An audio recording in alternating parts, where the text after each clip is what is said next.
Meanwhile, pro-Palestinian demonstrators have staged a protest outside Chicago's United Center on the last night of the Democratic National Convention. Demonstrators, including some party delegates, call for a pro-Palestinian representative to be allowed to address the convention. They say convention organizers rejected their earlier request. The demonstrators have been calling for a ceasefire in Gaza and for an arms embargo on Israel.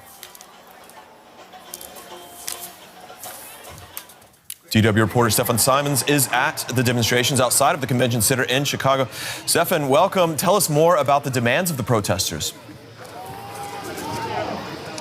Well, the demand is that the U.S. will immediately stop supporting Israel in its war effort in Gaza, meaning no more ammunition, no more guns deliveries, money for the IDF, the Israeli Defense Forces, and for Israel in that sense. However, those protesters here, they feel not heard by the Democratic National Convention, and it's just about a half a mile away from here. They still feel that there are worlds between what they stand for, what they want, and what's actually happened in the United Center where the Democratic National Convention is happening.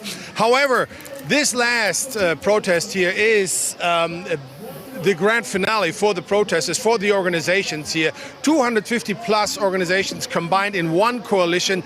They're of course not all here, but they're hoping for a massive show of people. Yesterday there was a protest, the day before there was one, and on the first day of the convention was one. It was all about, let's say, from 1,000, 2,000 people.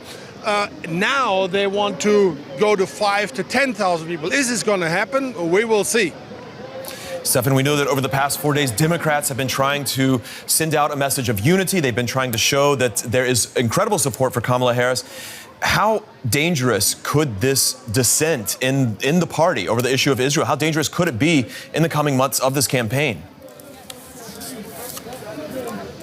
Well, the Israel-Gaza war is a big issue. It's a foreign policy issue, yes, and this convention here is focusing on domestic issues predominantly, but it is a problem for the Biden administration, who is working on a ceasefire. It is therefore a problem for Kamala Harris. It is a problem because those people here, even if it's just a few thousand, represent a much larger group of people who are not inclined to vote for Joe Biden then and Kamala Harris now. Why? Because they think and they say the Harris campaign is not taking them serious at all and doesn't hear them. So Kamala Harris and the campaign has to prove that they're actually heard, number one. Number two, the problem is that as long as substantially nothing happens in the view of those people, they will not make their check mark on the ballot poll for Kamala Harris. And that can be a problem because everybody, every expert, every pollster tells you it's going to be a nail biter at the polls in November. It's about a few thousand, maybe 100,000 votes, or maybe less even, who can decide, which can decide this race. Those people who are going to be critical for that. Stefan Simons covering those protests outside the Democratic National Convention in Chicago. Thank you.